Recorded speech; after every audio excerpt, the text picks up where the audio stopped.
And what's up, Utah? Welcome back to We Are the People Radio with your host, Jason Preston, and my beautiful bride, Alexia.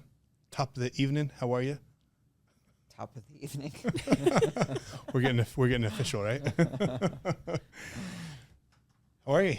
Good. You good? Yeah, no, we should have a very inspiring show today. Yeah. I have a huge love, as you know, for George Washington. In fact, if you've seen our art, obviously we have the art that Scott Travis and that our studio did here, but we actually paid a lot of money for artwork of George Washington. The one we'll actually put up on the screen here of him being silenced. The first one of him being censored because we feel like our history has been censored and our founding fathers are being censored and they're tearing down the statues, and that's what has prompted this first image. And then the second one we had commissioned was this one. It's actually on our Patriot Punch, and it's a... It actually inspired Patriot Punch. We said with art this good, we need to get it more mainstream so that people can have it in their homes too. Yeah, and the reason that we loved this and kind of wanted this piece of artwork done is we wanted a modern day George. This buff, strong, like something that because you can tell a lot by a culture by the heroes it worships, or the heroes by its heroes. And you look at most of our heroes today, and it's these rap stars and celebrity icons, and literally like the scum of the earth, honestly. Anti-heroes. Yeah, and they are disgusting people who we put on these pedestals and worship as they dance up there in trans outfits. And so we thought, you know what, like these are real heroes. And so that's what's inspired this artwork. And so I've had a deep love and respect and reverence for George Washington for a long time. And we were approached by somebody about a production they were doing centered around George Washington and centered around the history of this country, its foundations.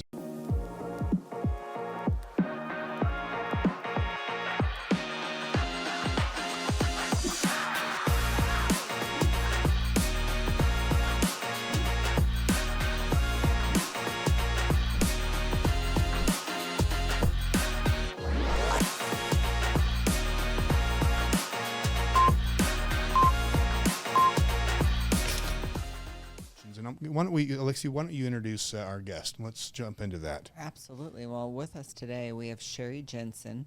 Sherri is the artistic director and founder and conductor of the Draper Philharmonic and Choral Society, which I believe began in 2017. Yep. Okay, so pre-COVID. Yes. Curious how that shifted. I can tell you how it shifted. We have time for that. So welcome to the show, Sherri. Thank you. I'm so excited to be here, and I'm so glad to find somebody who loves George Washington as much as I do. Thank you so much. Yeah, no, we're big fans, very big fans, and I'll tell you, we can talk a little about it as the show goes on. But before we get started, please, if you're not subscribed on our website, please go to wearethepeople.org and subscribe. That way, when the next time they take down one of our channels, we're going to be sending out email. We are sending out emails on a regular basis every time there's a new show. And if you're not getting those emails, check your spam because sometimes they get caught in there. And again, obviously, you can follow all of our other socials on the screen links down below. So please follow and help support this work that we're doing. So with that being said, Sherri, I'm really excited about having you. Thank you. Let's start by this. How about first giving a brief overview of what this production is, and then I'd like to hear what inspired it. Okay, the production is George Washington, Ordained of God, and immediately that sets us apart, and it's given, we've taken a few hits because, of course, we connect God with him right now. But we had two young musicians from UVU. We hired them, and they created this production. So one of them wrote a lot of the melodies, and the other one orchestrated the whole thing. It's this year it'll run about an hour long. It has 15 soloists, and they tell the story. They're in full period costume. They have amazing voices. The choir backs them up and tells the story also, and the fill completely backs everything up. So it's really exciting. It's really more like a Broadway production. Like if you love, it is Broadway music kind of. And that's what these guys create. And movie music, they do movie music. So it's really great. It's not old-fashioned. It's not Bach. It's not, those sorts of things. So it's very enjoyable. And it tells basically the miracles of how we got America, how George was given the ability to overcome the world superpower. And to me, it's just so incredible what he did, how he listened, how he worked, what he went through, the kinds of, there was even a cabal that tried to take him out. Like he had, we have nothing on him. He went through it all. And basically we're repeating history, but we're not doing as well as the people around George did. So we're here to kind of wake people up. We need to understand the history so we don't repeat it. We need to understand the stories of the miracles so we understand the kind of things God is willing to do for us when we're stepping up. We really need to understand the story. Yeah, I think you hear the saying, this is 1776, and it's true. Right. We are, only we're sheep right now, but that's starting to change because of the things you're doing, actually. And this is a different venue. This is a different way to think about it. And I hope that people who watch this show will come out and we need to unify. We need to feel something together on the same point, right? We need to understand these things and not be lied to about our history, not believe the things they're telling us now about our founding fathers. Our children, all of the truth has been stripped from them in the schools. We want families to come. We really want to have a group of people who understand and can really enjoy what we have to offer. Awesome. So tell us a little bit about what inspired you to do this and what, maybe what stories. Okay. I can do that. So I think God inspired me. He called me to create this group. So this is completely, I feel like he runs the show. We do everything really by faith, and we've had a lot of amazing things happen. George came to me, not George like George, but the idea of, maybe he did, maybe he was helping with this, because I just feel like as they lie more and more about our founders, we lose our foundation of why America was supposed to be different, and it was different, and now we're just kind of rolling into the New World Order. But before that, there was something special here, and he was called to handle that special and to bring it about. And so that just, I don't know, it just lights me on fire, and I feel like we need to understand that. So I start my actual full dream is to create the American Covenant series, where there are 4 or 5 of these productions, and that people come out every 4th of July to revive their comprehension, their understanding, their historical background, so that they can understand why they're standing up. What does it really mean? And so that was my goal. I have to, accrue a great deal of money to finish this project, but this is the first installment, George Washington, Ordained of God. It's interesting because, Lexi is Jewish, and wow, that's amazing. and we just had Passover, and and what is Passover? It is a remembering of the Hebrews and the Jews, miraculous, I guess, exodus from slavery to freedom. Exactly. And it is every single year they go through in detail. You reenact. Yeah. And that's the only way you're going to keep your heritage. That's the only way you're going to remember what happened there. We even sing in the second song, "Where is our Moses?" The people, there's townspeople, and they're angry because the war is just going to start. The shot heard around the world is just going to come in that song, and they're singing, "Where is our Moses?" So even then they comprehended all of that, and they studied it, and they knew it, and it was part of their livelihood, right? Not livelihood, but their culture. Yeah, their culture, their gene pool. They didn't forget. That's why they were calling on God.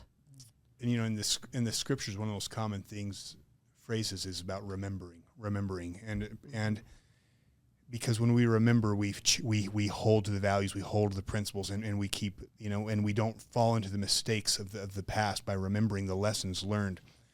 And I think the Jews are an excellent example of a nation that's remembered, a covenant. They've remembered what God's done for them, and they remember being in bondage. And, when our founding fathers, when this country was, when we got our freedom, when we established the Constitution, we remembered. The 4th of July was about remembering, but it wasn't just 4th of July, but it was like the history was almost sacred. And it was like they had plays and musicals, and they remembered. Yes. And I think they've made a real effort starting in the 50s or 60s when it started to really start chipping away and vilifying the founding fathers and erasing that history so that we would no longer remember, which would allow us to fall back into the patterns. Exactly. And they know that. I mean, that side knows how to do this to the human, right? And we have to stand up and know what happens to the human when the human remembers. So share with us some of the stories. Okay. I know some of the things that, because we've had some dialogue before, but would you share with some of our listeners some of the stories that have been forgotten, that our founding fathers and that the people in the first 150 years of this nation cherished and knew and understood, that most of our listeners, even people who love this country, haven't even heard? No, right. Thank you. I'm so excited to do this. So let me start with the Grand Sachem. If that picture's, there it is. So the Grand Sachem, people know this by the name, the Bulletproof George Washington. And we start out the entire production with the story. He comes out and he sings.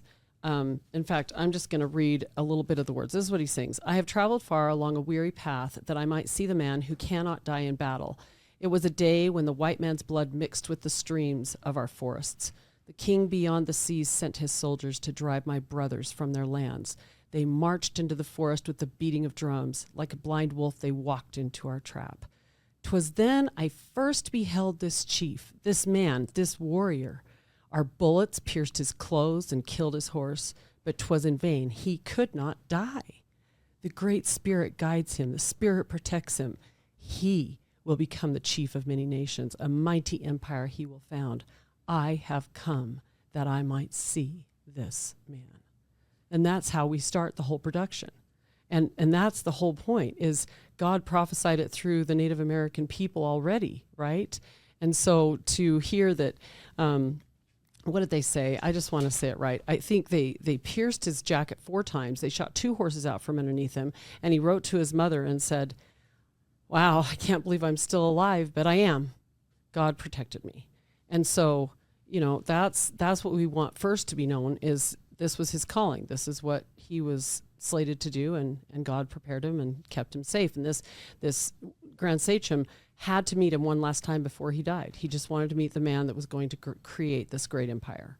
So that's a story that I think some of us maybe from our generation remember it, but I highly doubt the kids in school have ever heard of it. They're definitely not teaching that in schools. No, that would be very devastating to the New World Order, I think. Too busy with pronouns. Yes. Beautiful. And that story I love, because it's also powerful, because I think that gave General Washington the courage and the confidence to know that God was behind him throughout the rest of his battles. And one of the things I love about him is he led from the front. Right. He would always lead from the front. Amen. Because he knew God was protecting him, and he had that.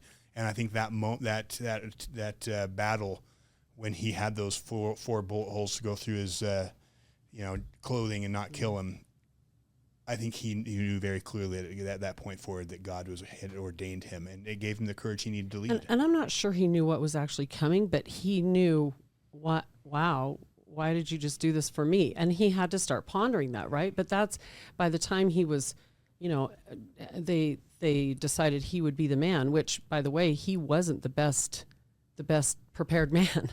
I mean, he did fight in that war. He did take over for Braddock. So he was a leader, but Gates, they really wanted Gates, and that was the cabal, they wanted him in there, and he had a really great record, right? But his thing was, I can't hurt my person. Yeah. And so there was no way he was going to go out in front of those people. One was about his ego and his pride, and the other was about what God wanted. Yeah. I mean, and literally the people and his country. It was just, such a diversity right there, right? And if Gates would have been put in, we'd have never made it. He would have absolutely gone over to the other side and said, "Okay, belly up.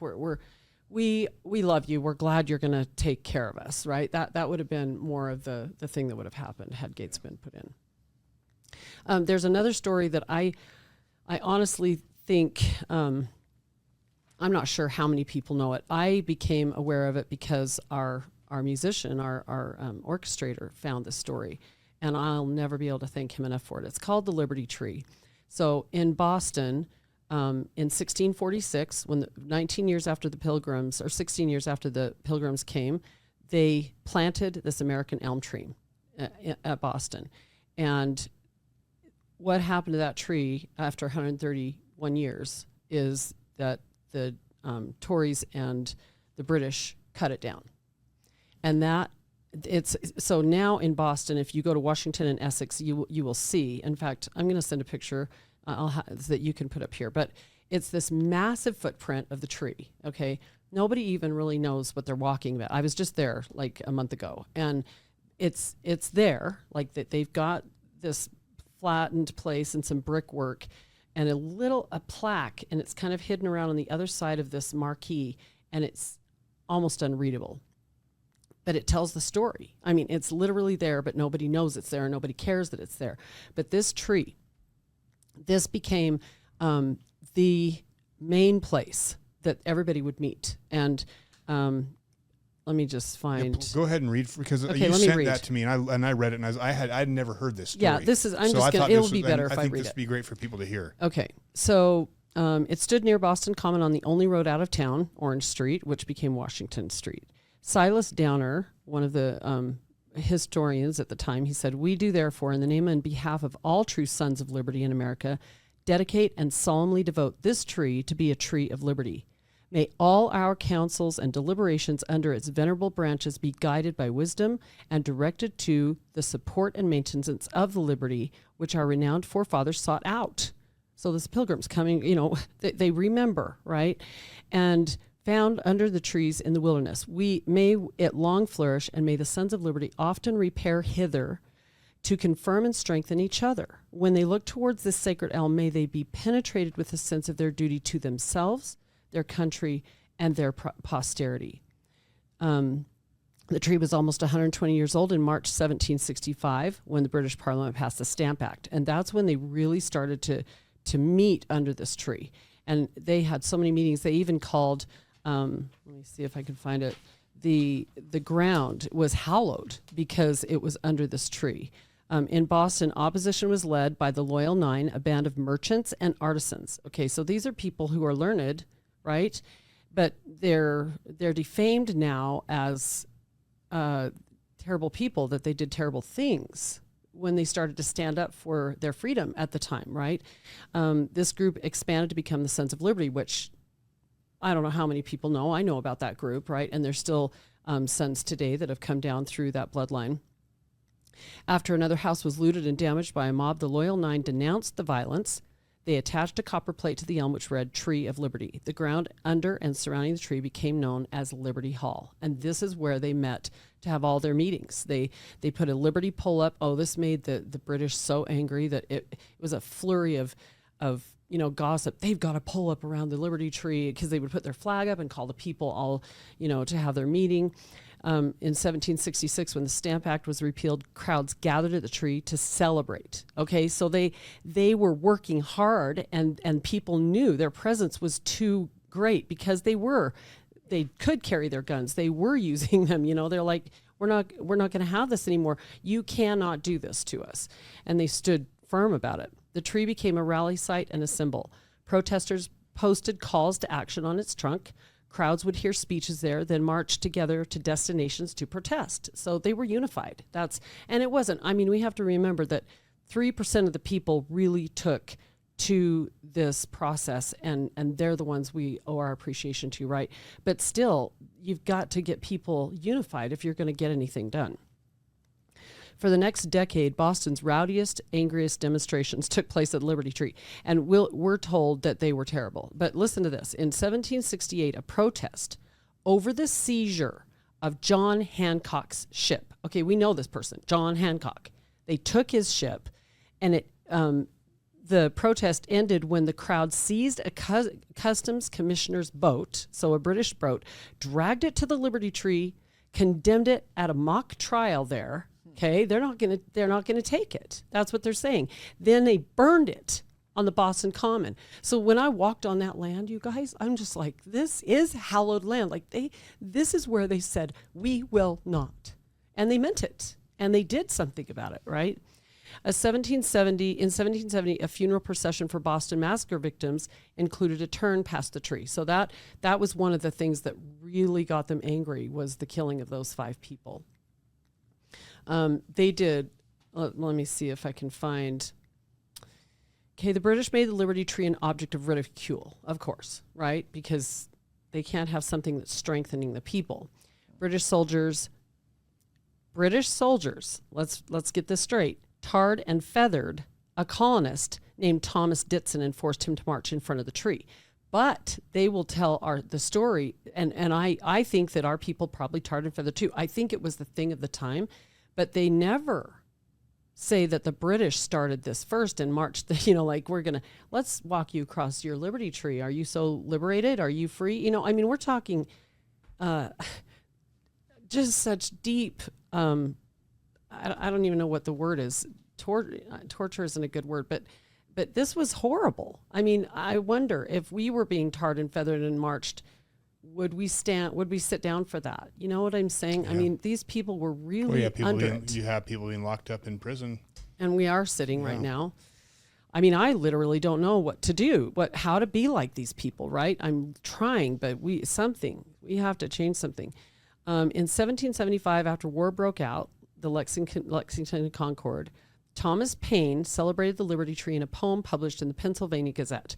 And this is really important, I think. This is what the entire song that is in our production, this is what it says. A fair budding branch from the gardens above where millions with millions agree. She brought in her hand as a pledge of her love, and the plant she named the Liberty Tree. From the east to the west sound the trumpet to arms. Through the land let the sound of it flee. Let the far and the near all unite with a cheer in defense of our Liberty Tree. The fame of its fruit drew the nations around. Discarding all malice they came. With one spirit endued they one friendship pursued, and their temple was Liberty Tree. But here, oh here, 'tis a tale most profane, how all the tyrannical powers, kings and commons, lords of men, are uniting amain to cut down this guardian of ours. And that's what they did. That's what they did. They went in there and they just chopped the tree down, because they were not going to have the people have their standard anymore. Well, that took us to war, right? Yeah. I mean, I guess that wasn't the reason. No, but the tree was very done. symbolic. In fact, Marquis de Lafayette, I guess when he came to America. I've got that. Do you want me to read it? Yeah, read that. Okay. In 1825. Let me say this first. In 1787, Thomas Jefferson, so this is just after we win the war, he says, the tree of liberty must be refreshed from time to time with the blood of patriots and tyrants. Okay. So what is this, like almost 50 years later, Marquis de Lafayette comes through. But I think that's an important thing to take note of, because everyone's heard that quote, the tree of liberty must be refreshed from time to time with the blood of patriots and tyrants. Mm-hmm. But I never knew that was an actual tree. Right. That's what's awesome. It always seems like a metaphor. Yeah. And it's, I just can't. And so our production isn't centered around the Liberty Tree, but it's part of it. Everything I just read, that whole poem that he created, are the words to the song. And it's such a beautiful song. It's so catchy. You'll go home singing it and it's all truth, right? This is the history. This is what really happened. Yeah. He wrote this right after they did that, because it was so fresh, such a fresh wound for him, right? Mm-hmm. Then Lafayette said he came in 1825. So we're talking, 50 years. He was something like 19 years old when he fought next to Washington. So now he's an older man. He toured Boston and declared, the world should never forget the spot where once stood Liberty Tree, so famous in your annals. And we have forgotten. And they've made sure we forgot. I swear to you that it's part of, we don't want anything like this. Let me see. I mean, this is kind of like American scripture. It is. Right? If America is sacred and a sacred land, which I think a lot of people of all faiths believe this is a covenant land. Mm-hmm. I mean, the foundation was laid, right here. Right here. And there's so many miracles. And it's just remarkable that we've allowed the government and the schools and, scholars to completely desecrate and erase the scripture of our nation. Thank you. I just, it says the location of the original Liberty Tree in Boston has barely been acknowledged. It is not a part of Boston's Freedom Trail. Why not? Yeah. This was the central gathering place for all meetings, and we don't even bring it up. And that's what I was telling you. When I went there, I was shocked. I mean, we were looking and looking and looking, and once you figure it out, you see the footprint, but you don't walk up and say, oh, wow, look at the front footprint of the Liberty Tree. You don't even know what it is. Most people have no idea what it is. No, because we don't even know the story, I would right? consider myself pretty informed on our history, and I hadn't even heard the story, which is crazy. Same with me. And so we're making a big deal of it, right? Yeah. Wasn't there, and you'll remember the story better than I do, but remember in New York City across from where the towers fell on September 11th, there's that graveyard and the trees in the graveyard. At the church. At the church. The church. It was right after they signed the Declaration of Independence. They came to the church. Yep, they marched right down the street and into that church, right? And George was there. And had prayer. Yep. But when the towers fell, wasn't everything preserved in that graveyard? Yeah. There is something big like that. I saw that too. It wasn't demolished. For some reason, that whole thing was protected, the church and everything. It's like really, everything fell except the tree, and they think the tree actually protected the church is what it was. But now they chopped down that tree. What? Yeah, the tree's chopped down. The tree's down in the first church. What is it? I wish I could speak in confidence about it because the symbolism there would be. And what's the book? Harbinger. Harbinger. Oh, the Harbinger goes into details on that is the most that tree and on most that church. amazing I love book. that. Yeah, me too. Unbelievable. And if you haven't read that, the Harbinger, I think that's the second one. Yeah, the second one talks about that. Mm-hmm. Yeah, I mean, once you read that, I don't think you can close your eyes ever again. No. You've got to see what they're doing, what they've done, and how they use. They're masters at using the wordplay and all the things that they need to do to change things around. And we need to become masters again of our own destiny. Like this, we need to be reading this. We need to be thinking about this. We need to preach this to our children. We need to gather together as communities. I mean, we just don't have anything to hold on to. You can't restore something that you don't understand that's been lost. Right. And so if we're going to restore this country to the principles of San Juan, you have to restore the history. Yep. You have to restore people remembering who George was and his character. You have to remember the stories and the miracles. And this is a God thing. I want to say something about George and the ideologies that we have now for any of your listeners who are like, I don't know, was he really a good guy? I just want to. Come on. I know. But let's be honest. He had slaves, okay? But during the war, he served with black men. And when he got done, he gave them their freedom. When he died, he said, I want all my slaves to be freed, okay? So this is what I thought because I've been attacked a little bit. Okay, we're using our today's understanding to judge these people. I've thought a lot about this, and I think so. George is born, and he's raised in a society where this is how it's done. So in the end, George actually is a very amazing person in the fact that he came to a conclusion. I don't want my slaves to be perpetual slaves. I want to free them. He changed his whole paradigm as he went through his life, and he paid these prices, right? And I hope that if somebody looked back in my life 100 years from now, that, they would probably judge me for things I'm doing that are social constructs that I've just been taught. You know what I'm saying? We're born into a time, and I could care less what our society thinks about George Washington, because our society can't figure out what a man is. Can't figure out can't figure out how many genders there are. So okay, you're right about that. I could really care less about the today's values compared to the values of those men and women. Right. So no, it's really true. I have very little respect for the so-called values of our day and age, where what we value is the none, wrong things. Actually. and we want to sit and point fingers to the people who gave us everything we have. Exactly. It's pretty interesting. I pulled up a little snippet about that chapel, and I actually think it's interesting in comparison to the story about the Liberty Tree. St. Paul's Chapel, constructed in 1766, is the oldest church building in Manhattan, located less than 100 yards from the World Trade Center site. The church became known as the Little Chapel That Stood after it survived the collapse of the Twin Towers on 9/11. It is widely believed that the church was protected by a giant sycamore tree that was planted in St. Paul's graveyard. So here again, we're seeing that the tree is what's protecting us. I just think that's pretty powerful. That is incredible. Well, you think about the symbols of a tree. The roots go into the ground of the past, and the branches reach up into heaven. It's the bridge between earth and heaven. There was a time in Israel's history when they knew that the tree was the goddess of heaven, Heavenly Mother. So, this is a much bigger spectrum than we really understand what's going on. In the Jewish culture, when someone dies, you plant a tree in Israel for them. If you want to do a mitzvah, if you want to do something in honor of someone, you plant a tree in Israel for them. So it's strongly symbolic. Yeah, it's incredible. There are a couple of other things so I'd like to kind of mention Henry Knox for a second.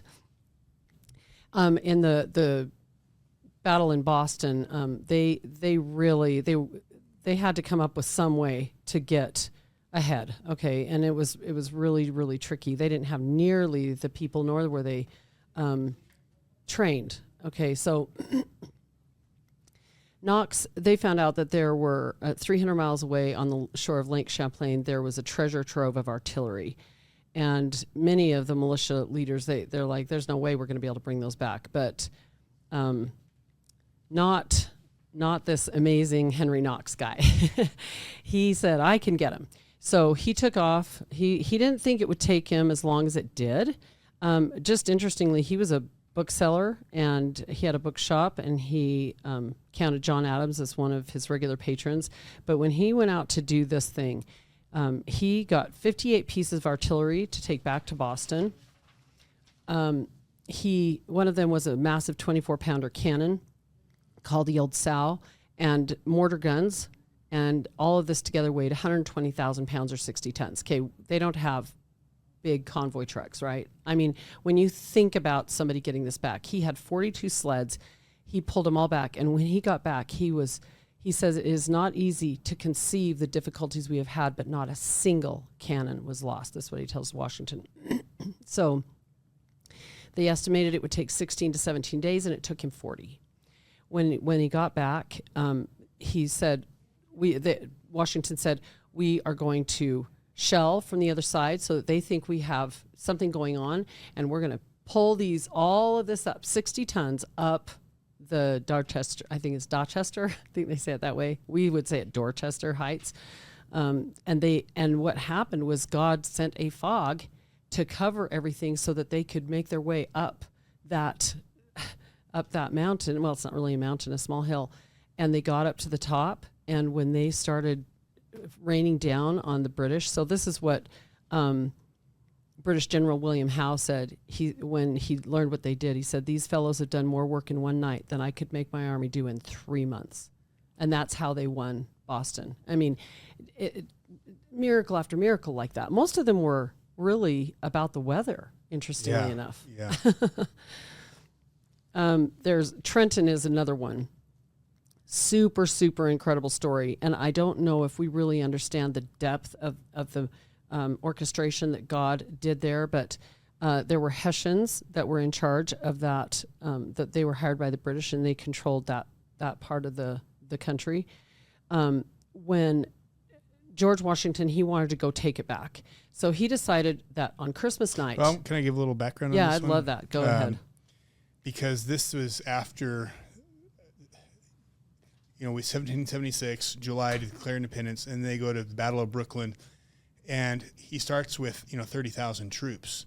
Everyone is motivated to fight the British. Mm-hmm. Well, they got decimated, just decimated, and a ton of the troops betrayed. A lot of them, fled to the British, and just went home, and he basically had lost, and he had people, basically Congress kind of conspiring against him, saying he shouldn't be leading. And, it's coming the end of the year, and he had less than 3,000 troops, and most of them their enlistments would be up by January 1st, and if that happened, the war would have been over.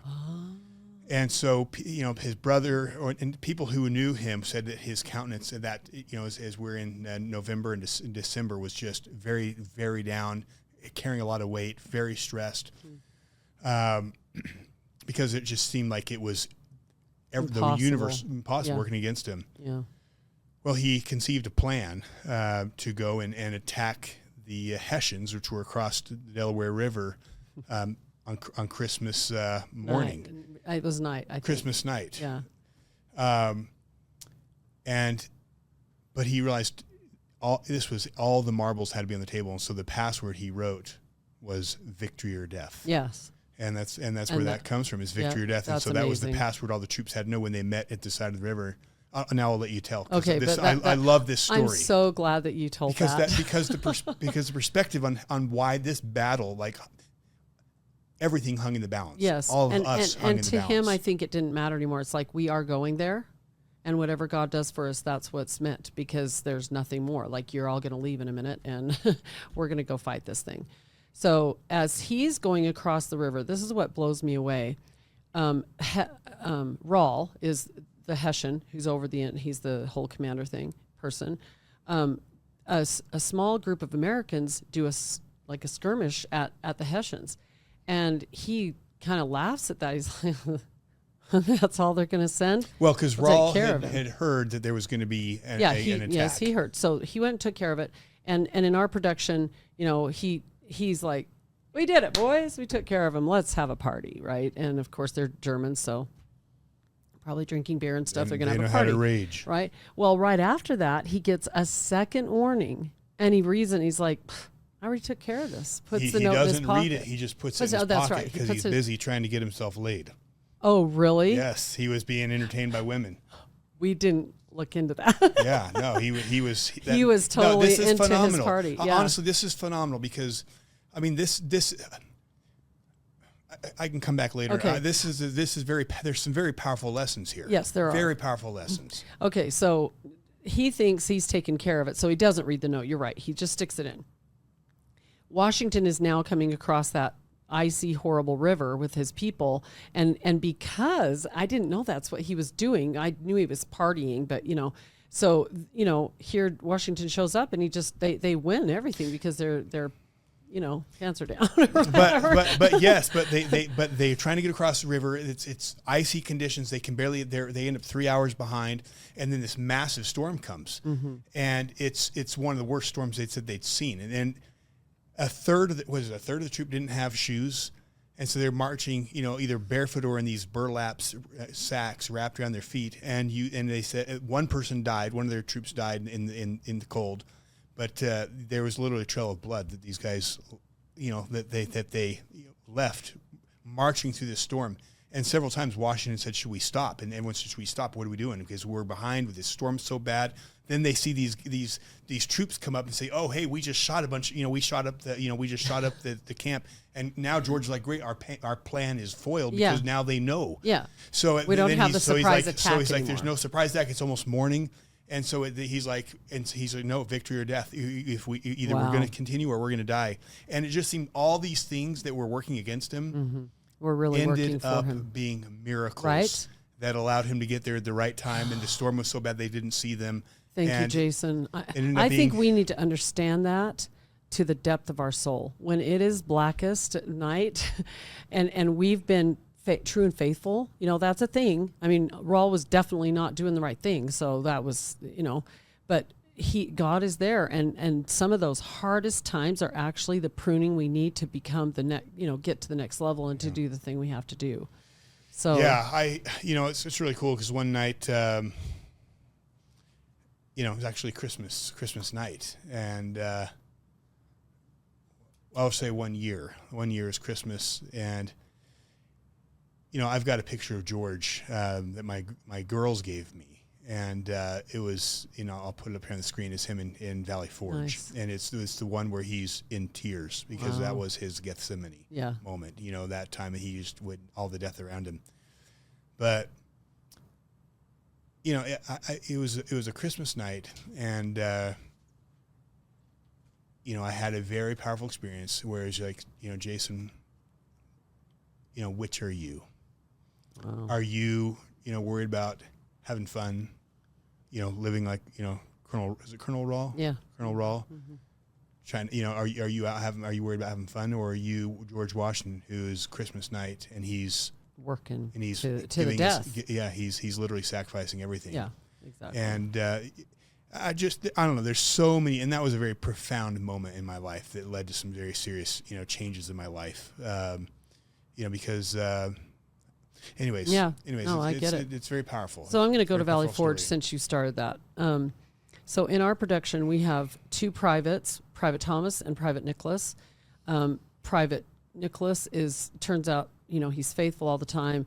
Private Thomas is like, why are we doing this? In fact, he says, we're camping here. This is Valley Forge. Okay, they come in. We're camping here in ice and snow where our shelters, food, blankets, coats. And Private Nicholas sings, God is on our side. We can make it through this. And he's, trying to support him. No, this is too much. They're singing. This is so amazing. I can't even tell you. We're going to die here, he says. And then we have the cabal, and Charles Lee is saying, this general must go. What a failure he's been. Gates is saying, he's so inept, a weak general. He leads us into death, his men. And then the choir sings, sniping, griping, finding fault, condemning, grumbling against the general, scheming, plotting, innuendo, lies, conspiracy. And then William Howe comes on stage. He says, lay down your arms, not your lives. Submit to justice. Go home to your wives, right? So there's just every part that's just tearing everybody apart, right? And then General Howe and the choir sings, our king is power, our king is strength. Ye have no king. Live long, the king, your cause is vain, right? So Private Thomas back, the one that's really struggling with faith. So many ill, so many cold, so many hungry. We long for home. Oh, God of peace, where is thy peace? Reveal thy hand and give us relief. Gates is singing, dethrone this general, dethrone him now. General Howe, ye have no king, submit to justice. And this is all now coming in just like a cacophony of all the evil voices against George Washington. And George is actually in kind of a frozen state while all of these evil voices are around him trying to just bring him to the depths to get him to quit. Okay. And that's what life is really. When you're going to go and you're going to do something important, this is a visual of what's going on around us is what you see in this scene. So George comes out of that and he says, how can this cause go on if there are none to fight it? And we know that he lost like 2,500 to what's that word where they leave. He lost another 2,000 to death. He ended up with 8,000 people at the end of this, when he started out with 12,000. I mean, it's really, really hard. This was his Gethsemane. These men have been through so much, and yet we ask for more. I brought them to this place. I thought I could provide the things that they would need to winter in this place, but Congress cannot supply the help to keep us alive. They're hungry. Lord, my men are starving, and I'm powerless to feed them. They miss their homes and their wives. More leave every day. Wilt thou please show us the way? How can this cause go on? And this is just his, and he ends up on his knees as we see the picture, right? And it's just incredible, And then Martha comes. Martha, in her own right, she was an incredible businesswoman, and she found out the men who were helping her with that big, huge estate, and she was just so smart and so amazing. We don't have anything over on her, even though I think the women today are really doing some amazing things. She was incredible. And she went out there. She got there at Valley Forge, and she was his strength. And she said, I'm not going back. And she helped take care of those men the rest of the winter. We're talking about, and they tried to tell him, General, let's get you in a better place, And no, I will not leave my men. Yeah, that's why they loved him. Right? That's why they followed him. And that's really, he was true to God. He was true to the cause. He was true to the people. Oh, okay. Before we quit, we're probably going to have to quit right now, but I have to tell you one more story, and it's the very end. So, spoiler alert. Oh, it is. But people have to understand that this is what really happened, because we don't understand this. And it blows my mind that this happened. Okay. General Washington was faced with the opportunity to become King George the First of America. Okay, when I found this out, I sat there and I went, King George and King George. Does anybody find that really interesting? I find that really interesting. Colonel Louis Nicola urged Washington to take his rightful place as King George the First of America.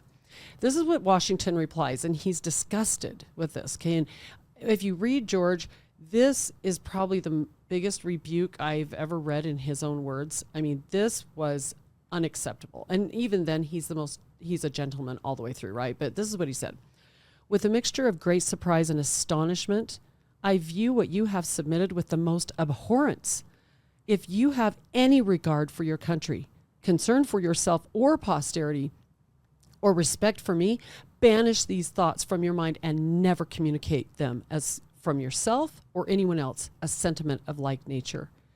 He felt that they had done all they could to gain their independence. They got it. And the last thing he wanted was another king. He didn't even want to become president. He only did that under great duress, right? So here's the last thing I want to say if we're going to quit. But independence, this is the final song, okay? These words are the words of the people of the time. William Billings wrote this song in 1781, and we've put it to new music. Their music was a little hard to listen to, that song particularly, but the words are incredible. And I hope everybody's going to really listen to these words, because if we believed like this enough to sing it at an inauguration and mean it, we would be somewhere, right? O, the states, O Lord, with songs of praise, shall in thy strength rejoice, and blessed with thy salvation raise to heaven their cheerful voice. To the King they shall sing hallelujah. Thy goodness and thy tender care have all our fears destroyed. A covenant of peace thou hast made with us, confirmed by thy word. A covenant thou made with us, and sealed it with thy blood. To the King they shall sing hallelujah, and all the continent shall sing, down with this earthly king, no king but God. To the King they shall sing hallelujah, and the continent shall sing, God is our rightful king. God is our gracious king. To the King they shall sing hallelujah. So this is what they were singing when all of this went on, right? So we have revived their words and put it to new music. It's glorious. And this ends the final thing. This is after George. We actually read this quote from George with music playing behind him saying, don't ever speak those words again. I love it. So let's tell our listeners when this will be and how they can get tickets. Okay, June 7th and 8th. That's a Friday and Saturday night. Corner Canyon High School in Draper. Starts at 7 p.m. Oh, I want to tell anybody who's veteran or active duty, you get free tickets. Just go to our website, send us an email, and we'll get you free tickets. The tickets are also, you can get them online there at draperphilharmonic.org. And we really hope for lots and lots of families to come out. We're going to give you the true version. I love it. Alexia? No, I'm grateful you came here today and shared some of those stories. And I mean, I think a lot of people are wondering, why is this relevant? Why is this important? You know, I feel like I went to high school, I learned history. I know all of this, maybe some of those anecdotes they're not familiar with, but before the show we were talking about tradition. And at the beginning of the hour, we talked about remembering. And you said something powerful. You know, every Christmas we go and we watch Christmas Story or Nutcracker, and you know, it's part of the family tradition. And I think we should have a tradition around this nation's history about our freedom, our independence, and July 4th should be held with as much reverence as Christmas. Yeah. So I think that is something to really think about when you think about traditions that are important to our families. It's important to instill in our children which holidays of the year are the ones that we should be celebrating. Is it the ones where we just get presents? Is it one where we eat the biggest meal? Or is it the one where we get together and we actually really feel the power and the spirit of this nation? So, and I think it's different than, like, the things that go on at that time now are not geared. They're all geared to, you know, like rides, like if they bring in I don't know what you call that, like, you know, or cotton candy or ice cream, or go to the parade, but none of it is bringing us to this truth, to remember what's happening. You know, Stadium Fire. I mean, I know I've heard it's just amazing, and we go up and watch the fireworks from the outside, but what are the people that are inside there are the idols that you're talking about that aren't going to give us the foundation we need. Right. And so, I mean, we're not, maybe, we can't sell the tickets like they can at Stadium of Fire, but this is where the truth is. This is where we really can find out what we really need to remember. So I hope people will make it a tradition. Well, Sherri, we appreciate you coming on. Thanks for having me. And we appreciate you putting this together. Thank you. And to our listeners, I want to read this. This is a quote by George Washington that I've just, because they've really tried to demonize him, and because he is such a, he was sent by God to do what he did. He had God's hand all over him, and they try to say he wasn't religious, but this is what he had to say about it. The Revolutionary War. He said, "The hand of providence, or the hand of God, has been so conspicuous in all of this, that he must be worse than an infidel that lacks faith, and more than wicked that has not gratitude enough to acknowledge his obligations." Wow. And, so you have to not only be worse than infidel, but be more than wicked to not see God's hand in the foundation of this country. And, I would just to encourage our listeners and our viewers, Alexi and I are going to be going here on to attend this event. We'll be there, and we would encourage you to come and join us, and to make it a tradition to teach these things to your children. This is the scripture of America, and America is sacred. And support Sherri for what she's doing, and more than the importance of supporting her, but if we do not remember, the mistakes of the past, we're doomed to repeat them, and the lessons of the past. Amen. And these were bold, brave men. These were men that were not afraid to put their lives on the line for freedom. And this is the time, and we're in a very similar time where we need people to be strong, and where we need our children to understand the importance of standing up and being strong. And what a great way to come and do that and learn through music. And last thing I just share is that teach your children about George Washington. Teach your children about the founding fathers. Those men, they laid everything on the line for us. Amen. And I believe they're still here. I believe they're very much fighting right now. Wow. in our lives, in our country, and in the hearts of men and women like Sherri, to remember them and remember the cause, because the price they paid to lay the foundation.